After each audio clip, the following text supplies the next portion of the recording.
네, 오늘은 이사야 5장부터 32장까지 말씀인데, 이사야서 참 너무너무 중요하죠. 구약의 대선지자 중에 한 명이면서 또 예수님과 굉장히 밀접한 연관이 있는 그런 선지자입니다. 또 그 내용들이 너무너무 중요한데, 다시 한번 좀 이야기를 하겠습니다. 오늘 성경 통독방의 제목은 심판, 구원, 그리고 영원한 소망이라는 제목으로 한번 열어보도록 하겠습니다. 부재로 하나님 주권, 인간의 불신앙, 그러나 메시아의 도래로 인한 영원한 소망이 우리에게 있다라는 것을 생각해 보시면 되겠습니다. 자, 다시 한번 이사야가 어떤 시대를 살았는지를 먼저 좀 살펴보면요. 유다 왕 우시야, 그다음 요담, 아하스, 히스기야 당시를 살았던 선지자였습니다. 우리가 이제 좀 알 수 있는 익숙한 이름들이죠. 자, 별명은 구약의 네. 복음서다라고 지난번에 말씀을 드렸었습니다. 구약의 복음서. 자, 구약의 복음서 또는 제5복음서라고도 이제 이야기를 하는데, 자, 이게 왜 제5복음서냐라고 이야기를 했을 때 이따가 나중에 설명을 좀 드리겠지만, 요한복음이 이제 제4복음서 마지막으로 다 있죠. 그렇죠? 그 다음 제5복음서가 이제 이사야가 같은 역할을 한다라고 이제 보는데, 음, 어, 보시면 심판과 구원, 회복에 대한 이야기가 굉장히 많이 들어 있습니다. 그런데 이제 특별히 어, 영원한 회복, 영생에 대해서까지 이제 회복을 이야기하면서 마치 요한복음과 요한계시록을 섞어 놓은 것과 굉장히 비슷한 책이 바로 이사야예요. 그래서 우리가 이사야 선지자의 이 책을 읽을 때 요한복음과 요한계시록을 함께 생각하면서 읽지 않으면 놓치는 부분들이 굉장히 많습니다. 그래서 음, 좀 특별히 많이 좀 와주셔서 같이 좀 보기를 바랬었던 게 바로 그 부분이에요. 그냥 읽으시면 되는 게 아니라 이게 요한복음이랑 요한계시록 음, 어떤 상관이 있는가를 좀 같이 생각을 하면서 읽으실 때 그 효과가 이제 배가 되는 것이죠. 자, 그 대상은 이스라엘, 유다, 남유다, 북이스라엘 그리고 주변 열방 모두에게 주는 메시지인데 동일하게 우리 모두에게 오늘날 이 시대를 살아가고 있는 우리 모두에게도 동일하게 주고 있는 메시지다라고 볼 수 있겠습니다. 자, 5장부터 32장의 위치와 중요성, 심판과 구원이 교차되고 있다. 자, 그리고 이제 핵심적으로 심판에 대해서 예언이 시작되고 있는 부분이기도 합니다. 그래서 이번 주에 심판에 대한 말씀들이 굉장히 많이 나올 거예요. 그런데 중요한 것은 그 심판의 항상 마무리에 메시아를 통한 회복이 있다라는 것이죠. 메시아에 대한 중요한 예언이 항상 포함되어 있다. 자, 이것은 요한계시록의 구조와도 매우 비슷합니다. 자, 그래서 요한계시록 역시 심판에 대해서 이야기를 길게 하고 있죠. 그리고 구원에 대해서도 이야기합니다. 그리고 그 모든 세상 만물을 주관하시는 하나님의 주권에 대해서 이야기를 하는 것이죠. 그래서 심판과 구원 이것에 대해서 우리가 함께 기억하시면서 아까 요한 기도를 강 집사님 기도로 시작을 해보도록 하겠습니다. 장별 핵심 요약을 조금 오늘 상세하게 볼 겁니다. 그 다음에 주요 개념 다시 한번 정리를 하고요.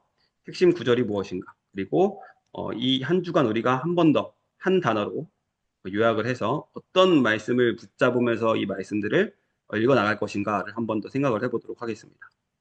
이사야 5장부터 보겠습니다. 5장은 포도원 노래라고 이야기를 합니다. 포도원에 이스라엘을 비유하고 계신 거예요. 그런데 좋은 포도 대신 들포도를 맺는 다라고 이제 이야기를 합니다. 어떤 분은 이걸 가지고 말하기를 머루가 건강에 굉장히 좋은데요. 들포도가 말을 그렇지 않습니다. 여기서 말하는 것은 이 들포도는 써서 먹을 수 없는 잘 관리되지 않은 그런 포도를 말하는 것이죠. 그래서 심판과 황폐화, 공의, 정의 대신 포악, 부르짖음 이런 일이 있을 것이다라고 이제 이야기를 하는 것이에요. 이 음, 사회 정의 상실에 대해서 하나님께서 꼬집으면서 말씀을 하고 계십니다. 그래서 이스라엘이 들포도다라고 이야기를 하십니다.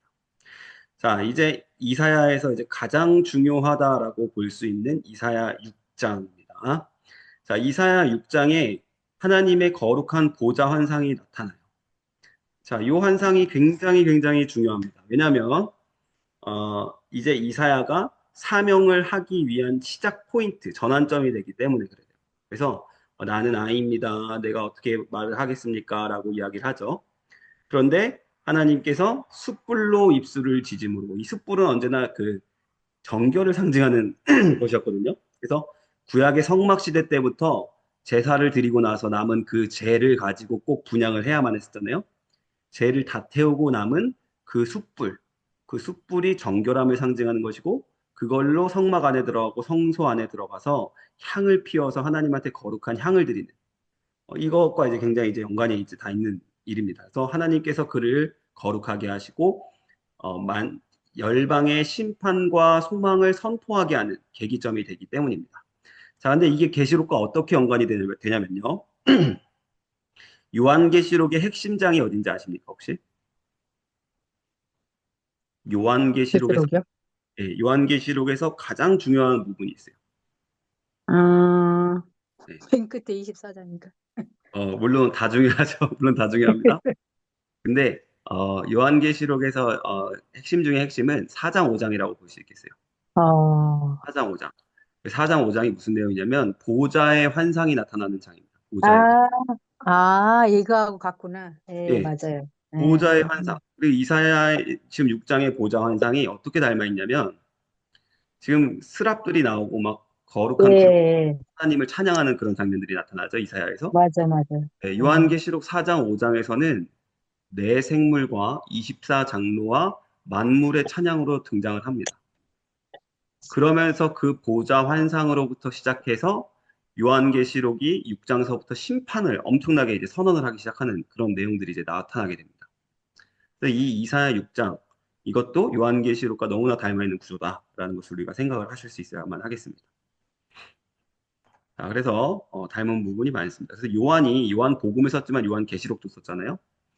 그래서 요한도 성령에 이끌려서 정말 두려워하고 있는 가운데 하나님의 인도하심, 성령의 인도하심을 받아서 심판의 말씀을 선포하고 기록했던 것처럼 이사야 6장이 이만큼 중요한 역할을 합니다. 자, 이사야 7장 역시 너무너무 중요하죠. 자, 우리가 너무 잘 알고 있는 자, 여기서 유다 아하스 아주 악한 왕이었습니다. 아주 악한 왕이 불신앙하는 모습을 보이고 하나님께서 이사야 선지자를 통해서 유다가 동맹을 구하려고 하지 말고 하나님에게 징조를 구하라. 하나님께서 구원을 베풀어 주실 것이다. 라고까지 이야기를 했는데 아하스가 거기에다 대고도 또 거절을 합니다. 불신앙과 거절, 인간의 아주 처참한 실패를 보여주는 장면이라고 볼 수 있겠어요. 자, 그럼에도 불구하고 하나님께서 징조를 하나 주셨는데 그것이 처녀가 잉태하여 아들을 낳고 이름을 임마누엘이라 하리라. 이 말씀을 주셨어요. 이거 굉장히 이제 너무나 중요한 말씀이죠. 그 신약의 첫 번째 문을 여는 말씀이기도 하고요.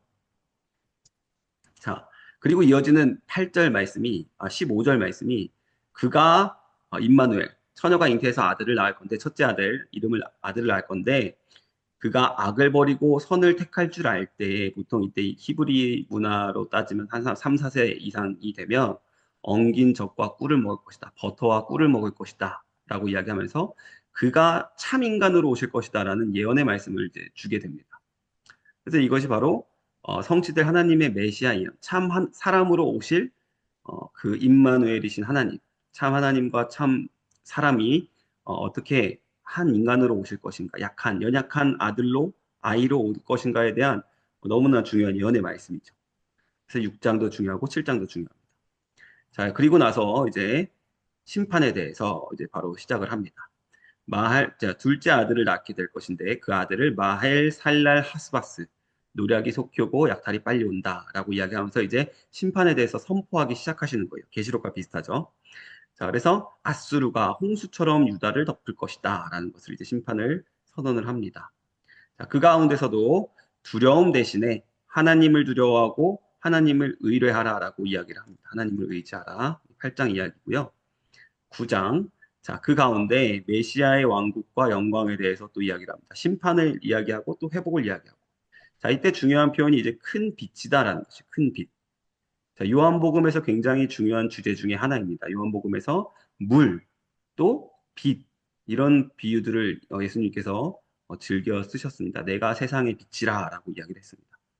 사람들이 수전절을 막 지키면서 수전절이 이제 어떤 절기였냐면 그리스가 성전을 막 더럽혔을 때 그런데 하스몬 왕가에서 음, 그 반역을 시도했고 그 반역이 성공적으로 이제 그리스를 몰아내고 이제 그리스에 이제 내분이 일어났기 때문에 이제 그들이 철수하는 바람에 성전의 영광을 되찾은 날이 있었어요. 그때 이제 후대 사람들이 그 절기를 수전절로 이제 지키게 됐습니다. 후대에 만들어진 절기. 그래서 빛을 찾은 절이다 이러면서 우리가 알고 있는 그 일곱 촛대에 다윗의 별 찍혀 있는 그 한우카라는 절기 있죠. 우리 날짜로 크리스마스 12월 25일 날 유대인들은 그 수전절을 지키거든요. 근데 예수님께서 오히려 나타나서 너희가 지금 그 빛에 대해서 기뻐하고 있는데 내가 세상의 진짜 빛이야라고 말씀하시는 그 내용. 그 요한복음의 굉장히 중요한 하나의 메타포입니다. 자, 근데 이사야 9장에서 이미 그것을 예언을 하고 있습니다. 흑암에 있었던 백성들에게 이렇게 이야기를 하면서 큰 빛이 비추게 됐다. 그래서 그의 이름은 기묘자요, 모사요, 전능하신 하나님이요, 영존하시는 아버지요, 평강의 왕이시라라는 이런 놀라운 예언 말씀을 주셨죠. 자, 그것이 이제 요한복음에서 이대로 성취된 참 빛이신 예수님이시다라는 것입니다. 그래서 고난 속에서 메시아를 통한 영원하고 평화로운 하나님 나라의 도래가 있을 것이다라는 것이죠. 그래서 로마 시대에 진짜 빛으로 이렇게 예수님께서 오셨다라는 것을 우리가 생각해 볼 수 있겠습니다. 자, 10장에 보시면 아수르에 대한 교만과 심판, 하나님께서 아수르를 이스라엘 백성들 그리고 남유다를 향한 몽둥이와 막대기로 삼으셨다. 그런데 그들이 너무 교만하고 하나님의 백성들을 너무나 괴롭히는 만행을 저질렀기 때문에 그들 역시 심판하실 것이다라고 이제 하나님께서 선언하시는 그런 말씀입니다. 그래서 강대국조차 하나님의 도구이다. 하나님의 주권에 대해서 이야기하고 있는 장이고요. 결국 세상을 의지한 세상의 힘, 교만은 결국 그들도 심판받게 될 것이다라는 이야기가 10장에 들어 있습니다. 자, 11장도 이제 중요한 표현들이 등장을 하죠. 이새의 줄기, 뿌리, 이것이 다 다윗의 음, 후손으로 오실 메시아를 지칭하는 표현들입니다. 그래서 다윗의 자손 예수여라는 표현들이 다 이런 선지서들의 기록을 하고 있다라는 것입니다. 자, 그런데 그 메시아 위에 뭐가 있냐라고 이야기했을 때 하나님의 영이 있다라고 이야기해요. 성령을 통하여 역사하실 것도 이미 미리 예언을 하신 것이다라는 것이. 그래서 이 성령을 통해서 어떠한 일이 일어나게 되냐면 훗날 그의 통치가 공의와 정의로 통치가 되어서 이리와 어린 양이 함께 놀고 표범과 염소가 함께 있고 사자와 송아지가 함께 있는 평화로운 왕국. 나중에 완성될 하나님의 나라를 지금 바라보면서 하는 이야기거든요. 이것이 이제 우리가 이번 주 분량은 아니지만 35장에 보면 우리가 사막의 샘이세요, 샘이네요. 그 찬양 있죠. 찬양이 네. 그 샘이 찬양이 넘쳐 흐르리라. 성인에서 흐르리라. 사자들이 어린 양과 뛰놀고 네, 이 찬양. 이 찬양이 이제 35장에 나오는 찬양인데 이미 여기 11장에서부터 이제 비슷한 표현들로 이제 등장을 하는 거예요. 그때가 되면 그 천국 하나님의 나라가 완성이 될 때 이러한 평화로운 왕국이 세워질 것이다라는 것을 이제 노래를 하는 것이죠. 자, 12장에서도 이제 중요한 표현, 여호와는 나의 힘이시고 나의 노래시며 나의 구원이시로다라고 고백하는 장면이 등장을 합니다. 자, 그러면서 구원의 우물에서 기쁨으로 물을 깃는 장면이 등장합니다. 자, 우리는 이것을 보면 어떤 한 장면이 생각나요. 우물가에서 물을 깃는 여인, 요한복음에 음, 등장하는 요한복음의 물 사상과 굉장히 연관이 되어 있죠. 그래서 생수, 내 배에서 영원토록 넘쳐나는 생수를 주리라라는 표현, 이거 이사야에서도 등장하는 표현이거든요. 이따가 한번 살펴보시겠습니다. 그래서 우물에서 기쁨으로 물을 기를 것이다. 이게 이제 요한복음에 나타났던 그 수가성이 여인 그 사건하고도 이제 굉장히 비슷한 사건이라고 볼 수 있겠죠. 그래서 하나님의 구원 행위 후에 백성의 기쁨과 찬양하는 일이 있을 것이다. 그래서 그 여인이 막 달려가서 사람들에게 기쁨으로 찬양하는 모습이 우리가 겹쳐질 수 있는 것입니다. 자, 13장입니다. 바벨론에 대해서 심판합니다. 자, 하나님께서 좀 바벨론에 대해서 굉장히 좀 중요한 심판의 말씀을 전해 주십니다. 우리가 이 바벨론이라는 이름을 좀 더 기억을 해야 됩니다. 열방이 결국에 다 심판의 예언을 받는데 특별히 이 바벨론에 대한 심판에 대해서만큼은 하나님께서 굉장히 강한 어조로 말씀하세요. 바벨론은 아수르를 이은 강대국이고 아수르를 더 정복해서 더 강해졌던 한동안 그렇게 했었던 이제 나라였죠. 자, 그런데 여호와의 날에 이르면 이 바벨론이 완전히 멸망될 것이다라는 것을 표현을 하시는데 굉장히 강도 높게 표현을 하십니다. 그래서 마치 온 우주가 다 끝날 것처럼 표현을 하세요. 자, 그러면 우리가 여기서 또 이제 요한계시록과 이제 닮은 부분을 이제 발견할 수 있는 것이죠. 자, 큰 성 바벨론이여 무너졌도다 무너졌다라는 노래, 그죠? 정확하게 음. 계시록에서 나타나는 내용이거든요. 자, 이것에 대해서 또 이어지는 14장의 말씀에서 보시면 바벨론에 대해서 심판을 하시면서 루시퍼랑도 연관을 짓고 있는 것을 보실 수 있어요. 이게 그래서 바벨론을 왜 계시록에서 이 세상 결국 사탄의 멸망과 연결을 하고 있는 것인가에 대해서 중요한 키를 주는 것이죠. 다른 나라들보다도 특별히 이 바벨론에 대해서 굉장히 약한 것으로 이제 비유를 하고 계신 것입니다. 자, 이 바벨론의 교만함이 참 극에 이르렀었다라는 것을 이야기하는 것이에요. 그래서 이 바벨론을 무너뜨리는 것은 결국 하나님께서 예언했던 한 사람, 그렇죠? 그래서 페르시아의 왕인 고레스가 이 바벨론을 무너뜨리게 될 것, 이런 것들을 이제 이야기를 하고 있는 것입니다. 그리고 마찬가지로 하나님께서 예언하셨던 한 사람, 예수님께서 이 세상의 음녀인 바벨론, 영적인 바벨론을 무너뜨리고 백성들에게 평안을 줄 것. 이것이 계시록과 연관이 된다라는 것입니다. 자, 그리고 이어서 모압에 대한 심판을 말씀하시는데, 자, 물이 마르고 풀이 시드는 자연재앙에 대해서까지 이야기를 하고, 철저하게 심판을 하실 것이다. 왜냐하면 그들이 이스라엘을 적대했기 때문이다라고 이야기를 합니다. 자, 그런데 중요한 것은 이 모압에 대해서 심판을 말씀하시면서 긍휼을 베풀 뜻도 내비쳐 보이십니다. 자, 모압이 유다의 피난처와 도움을 구하러 사절을 보낼 것이다라고 이야기하면서 피할 길이 있다라는 것을 보여주시는 것이죠. 자, 근데 모압의 교만이 너무 심해서 심판이 3년 안에 이루어지긴 할 것이지만 그럼에도 하나님께서 이 이방 백성들을 향해서 긍휼을 베푸실 것이다라는 것을 이제 하나님께서 보여주기 시작하십니다. 이 역시 계시록의 말씀과 비슷한 측면이 있죠. 자, 다메섹, 이 아람의 수도, 아람 그 왕들이 있었죠. 그리고 에브라임, 북이스라엘 쇠퇴에 대해서도 이야기를 하시고요. 시들어버린 포도밭처럼 완전히 황폐화가 될 것이다. 감람나무에서는 이제 올리브가 나지 않을 것이고 뭐 이런 말씀들이 이제 들어 있습니다.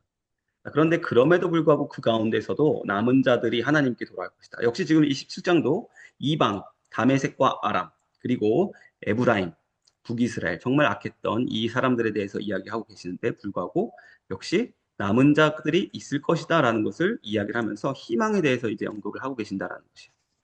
자, 에티오피아 이 구스에 대한 경고를 하시면서 인간적인 동맹을 시도하지 말고 하나님을 의지해야 된다라는 것을 이제 강조를 하시는데 중요한 것은 이 아수르가 에티오피아를 쳐들어올 것만 같은 그때 하나님께서 연한 가지를 잘라내는 것처럼 아수르를 멸망시키실 것이다라는 것을 이야기합니다. 그러면서 이제 중요한 표현이 그때 에티오피아인들, 구스인들이 하나님께 예물을 드리는 하나님을 찬양하고 경배하는 일이 있을 것이다라고 이야기를 하고 있어요. 우리 이 부분 보시면 이제 그 에티오피아 내시 같은 사람들이 이제 생각이 나는 거죠. 그죠? 이방 네. 민족 가운데 하나님을 찬양하고 하나님을 경외하는 자들이 있을 것이다라는 예언이 그렇게 다 하나하나 성취가 되는 말씀들을 우리가 보게 되는 것입니다. 자, 19장입니다. 애굽의 심판과 구원. 자, 애굽도 이제 심판을 받게 될 것이다라고 이야기를 합니다. 나일강이 마르는 것처럼 그들이 의지하고 있었던 생명선, 세상에 어떤 의지하고 신뢰하던 그것들이 다 무너지는 심판이 있을 것이다라는 것을 이야기하는 거예요. 근데 역시 뭐라고 말씀하냐면 애굽도 심판 후에는 하나님께 돌아와서 예배할 것이라라고 이야기해요. 굉장히 의외죠. 근데 더 의외인 것이 이제 이어지는 19장에서 이스라엘과 애굽과 아수르는 굉장히 악한 하나님의 몽둥이로 쓰였지만 이제 심판받은 나라였잖아요. 근데 이 세 나라들도 세계 중에 복이 될 것이다라는 놀라운 비전이 있어요.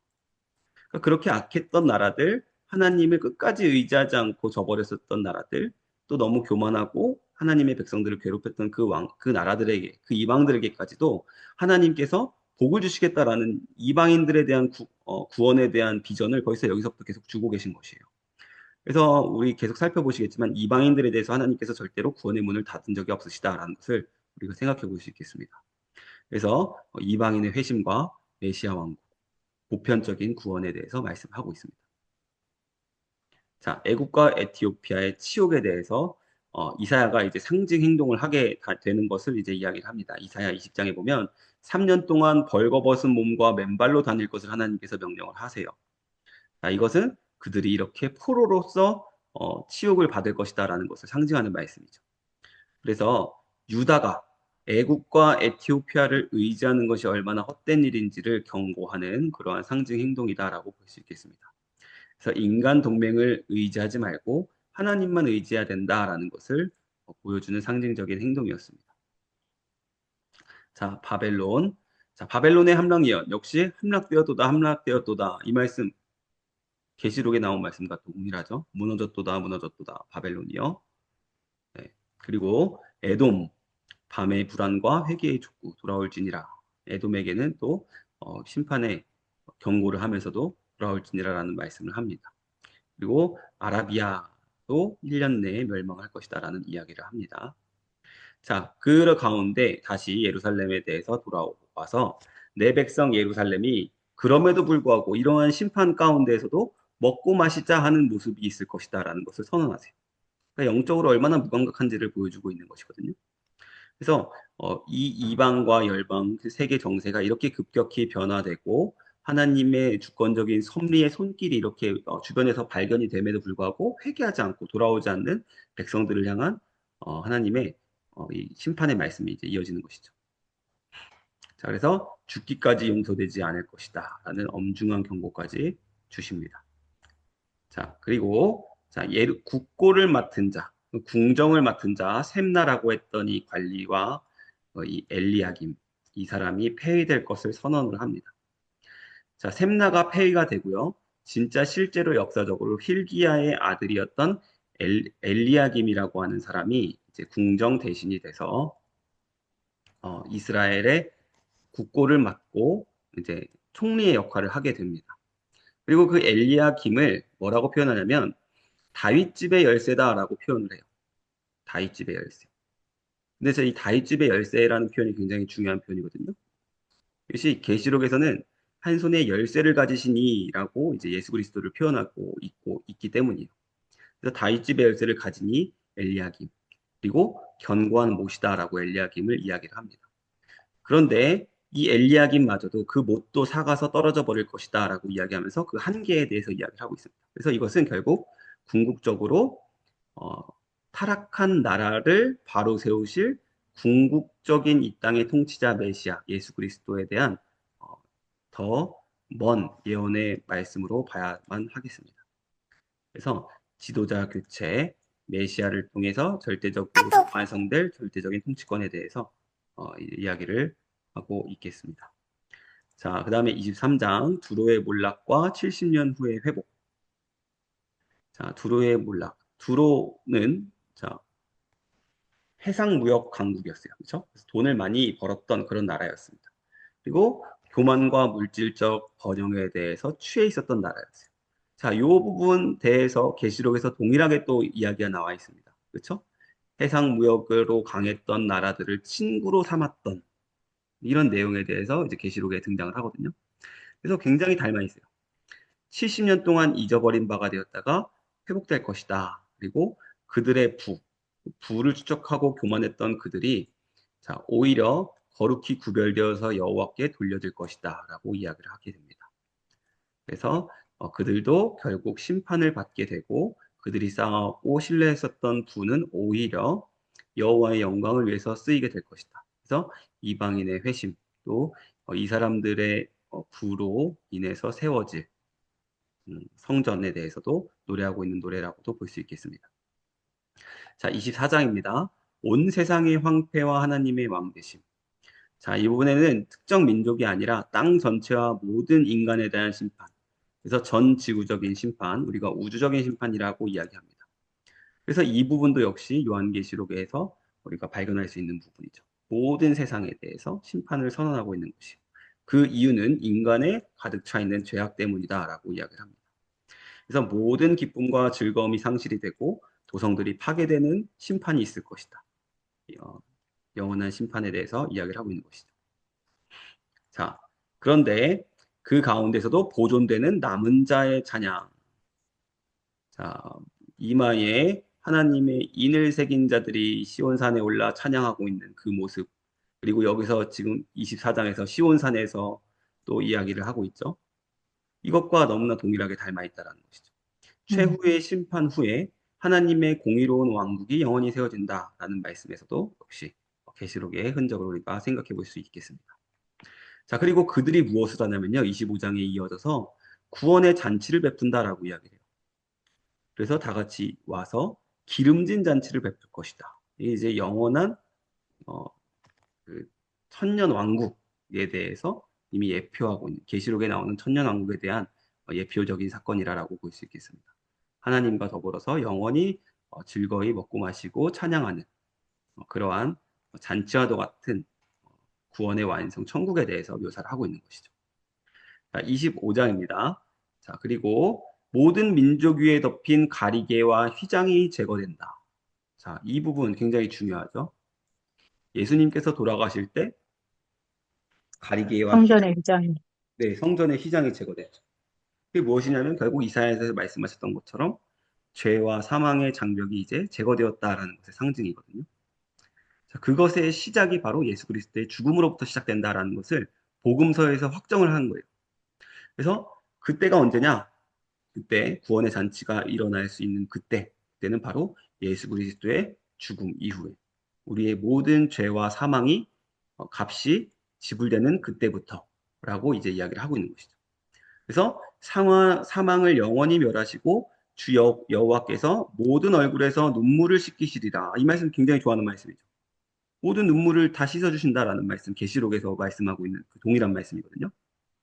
사망을 영원히 멸하시고 그 모든 눈들에서 눈물을 씻겨주시는 그날이 올 것이다라고 하셨던 계시록의 말씀과 똑같다라는 것이죠. 그래서 구원받은 자들이 기쁨과 확신의 찬양을 하게 될 것 역시 영원한 구원에 대해서 이야기를 하고 있는 것입니다. 영원한 생명과 위로에 대한 말씀이 되겠습니다. 그리고 그들이 구원받은 백성들이 부르는 노래가 있어요. 계시록에서도 보면 구원받은 백성들이 부르는 노래가 있습니다. 우리가 모세의 노래라고 예전에 한번 이야기를 드렸던 바가 있었어요. 출애굽해서 홍해를 지나서 모세가 백성들과 함께 불렀던 그 노래. 그리고 이사야서에서 구원받은 백성들이 부르게 될 노래. 그리고 요한계시록에서 새 땅과 새 하늘에 들어가 구원받은 백성들이 부르게 될 모세의 노래. 이것들이 다 연결이 되어 있다는 것입니다. 너희는 영원히 여호와를 신뢰하라. 주 여호와는 영원한 반석이심이다라는 표현, 중요한 표현이겠고요. 자, 가난한 자의 승리. 가난한 자가 곧 마음이 견고한 자, 심령이 가난한 자. 우리가 계속해서 사경의 때로부터 계속 듣고 있는 말씀이겠죠.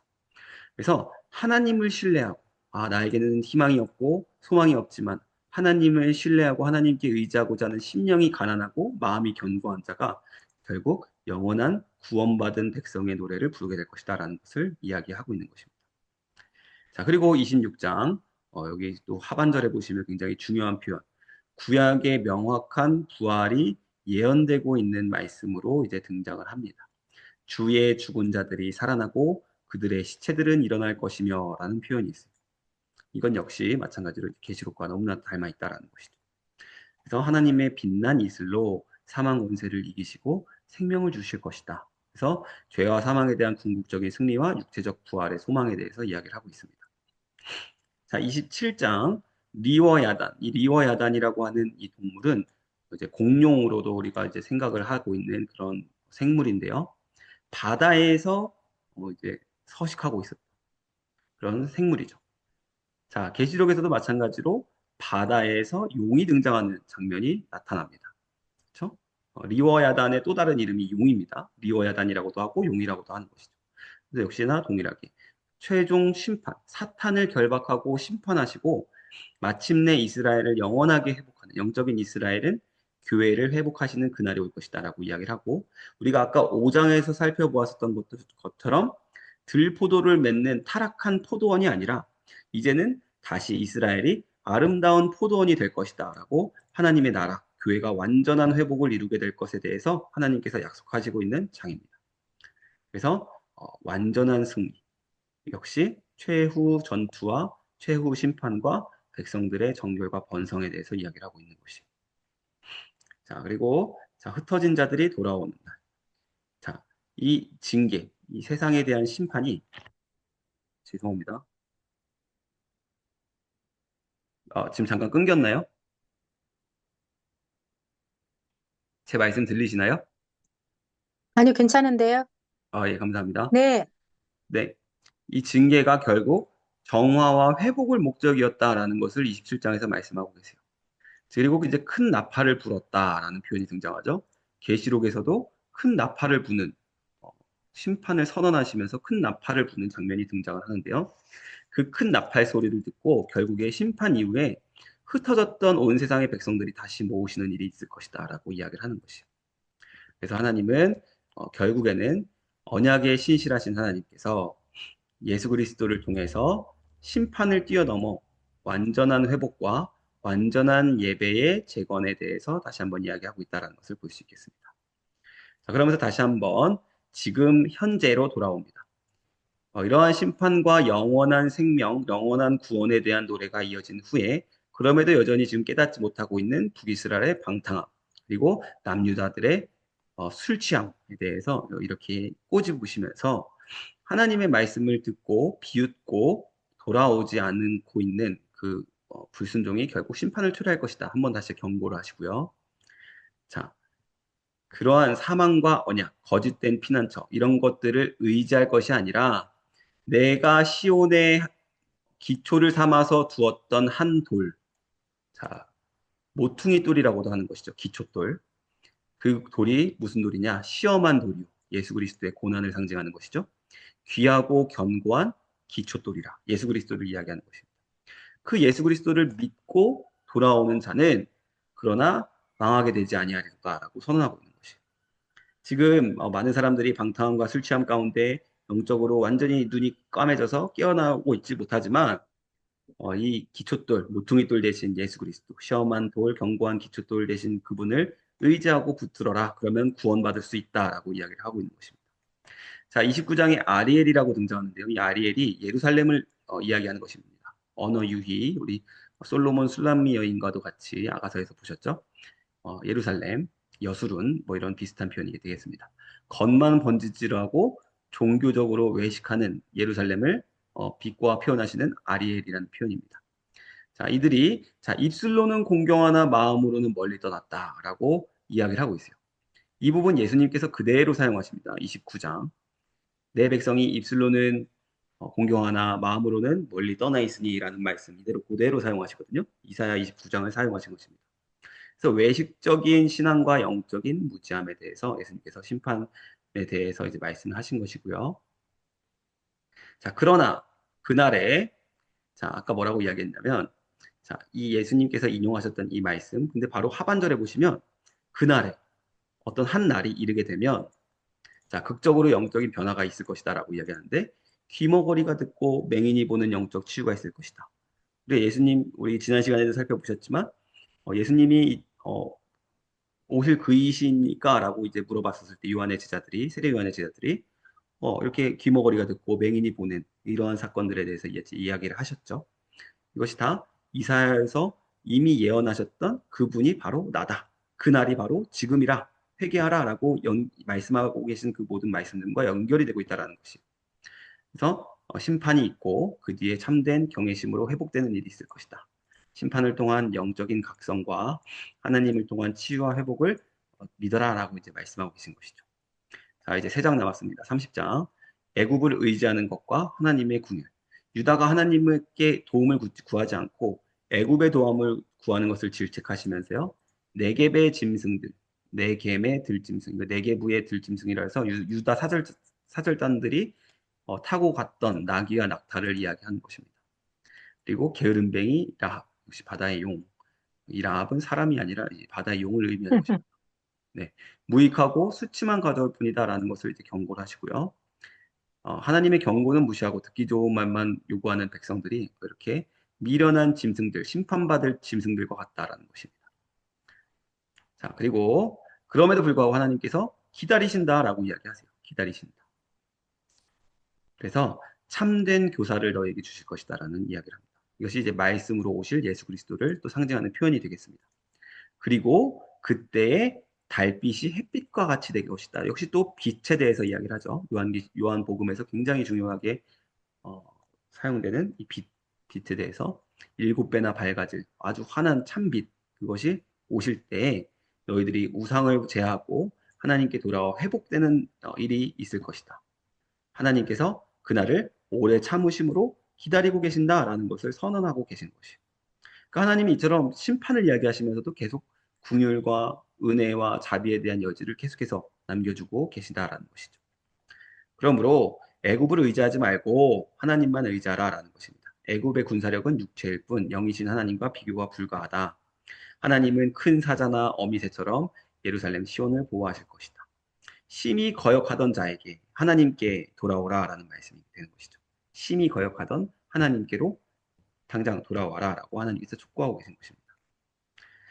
자, 32장 마지막 장인데요. 자, 아주 중요한 장이기도 합니다. 여기도 장차 한 왕이 공의로 통치할 것이다라고 이야기를 해요. 장차 한 왕이. 그 왕이 백성들에게 피난처가 되어줄 것이다. 생수가 되어줄 것이다. 역시 요한복음에서 또 요한계시록에서 이제 중요하게 나타나는 표현들이 계속 등장을 합니다. 큰 바위 그늘이 되어주신다. 그 왕이 올 때에 바로 완전하게 공의가 만족이 되고 영적으로 깨달아져서 사람들의 눈과 귀가 열리고 지식이 깨달아지는 변화가 있을 것이다라고 이야기를 하면서요. 이어서 마침내 위에서부터 영을 부어주시리라. 성령의 강림에 대한 예언이거든요. 성령 강림에 대해서도 이미 예언을 하고 있는 이 말씀으로 이어지게 됩니다. 그때 황무지가 아름다운 밭이 되고 의의 결과는 영원한 평안과 안전으로 이어지게 될 것이다. 성령의 역사로 영적인 회복과 그 결과로 오는 참된 평화가 있을 것이다라고 노래를 하게 됩니다. 자, 이렇게 32장까지 한 장씩 살펴보시면서 이야기를 했고요. 자, 그래서 읽어보실 때에 이런 계시록과 요한복음과의 관계에 함께 생각하시면서 읽어보시면 좋겠습니다. 자, 핵심 개념 7가지 다시 한번 말씀드릴게요. 하나님의 절대 주권, 모든 이방 민족들을 다 하나님께서 그 뒤에 섭리하신다라는 것을 이야기하고 있고요. 결국 인간의 죄와 불신앙으로 인해서 심판은 불가피하다라는 것을 이야기를 하시는 거예요. 그런데 그 심판 가운데도 소망이 있는데 메시아가 와서 구원을 베풀어 줄 것이다라는 것을 이야기하고 그 구원에 그 선포되는 그 빛을 따라서 말씀이 선포되는 것을 따라서 남은 자들이 돌아오게 될 것이고 우리 오늘날 우리 교회를 말하는 것이죠. 그리고 영원한 사망이 정복이 되고 영원한 생명이 주어질 것.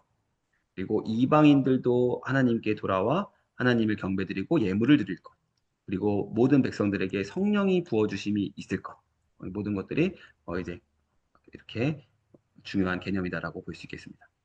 그래서 인간의 죄에 대해서 하나님은 심판을 하시고요. 그 가운데 메시아를 통해서 구원을 베풀어 주시고 그를 통해서 남은 자들이 돌아오고 그들 가운데 성령께서 역사를 하시고 하나님 나라가 완성될 것이다. 오늘날 지금 이 땅에서 교회가 지금 이렇게 이러한 흐름 가운데 가고 있다는 것을 이사야가 한 번 더 보여주고 있는 것이에요. 이 모든 과정 가운데서 빛나는 하나님의 주권과 신실하심에 대해서 우리가 생각을 해볼 수 있겠고요. 구약의 요한복음이라고 볼 수 있겠습니다. 구약의 요한계시록이라고도 볼 수 있겠어요. 그래서 이 요한복음과 계시록과 너무나 닮아 있는 책, 그것이 바로 이사야다라는 것을 한번 생각해 보실 수 있겠습니다. 핵심 구절 4가지만 좀 정해봤습니다.